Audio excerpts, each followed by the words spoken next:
Alors, le texte coranique ne dit absolument rien. Alors, le texte coranique n'interdit pas l'imama de la femme, mais d'ailleurs, il ne parle pas de l'imama tout simplement. Il parle ni de l'imama des hommes, ni de l'imama des femmes. Quand le texte coranique emploie le mot imam, c'est plutôt dans le sens de modèle. D'ailleurs, il est employé, par exemple, pour Moïse, qui était un prophète. Ouais. Alors, j'ai fait toute une étude sur la question. J'ai publié un article sur le site Les Cahiers de l'Islam. Et on voit qu'en réalité, ce sont des avis qui ont été émis par les savants religieux et qui ont fait une interprétation du texte coranique, mais pas que du texte coranique. En réalité, c'est surtout aussi une élaboration qui émane d'un contexte social. Ouais.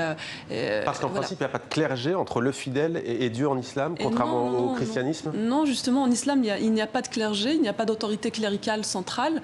Donc, ce sont ces savants-là religieux qui se sont arrogés un peu ce rôle-là, même si en réalité, l'islam n'est pas du tout structuré de cette manière-là, à ce qu'il y ait un clergé ou des hommes qui fassent le lien entre l'être humain et le divin. Ouais. Le lien est complètement direct. Donc chacun a le droit aussi de s'approprier les textes et de faire l'effort de les interpréter.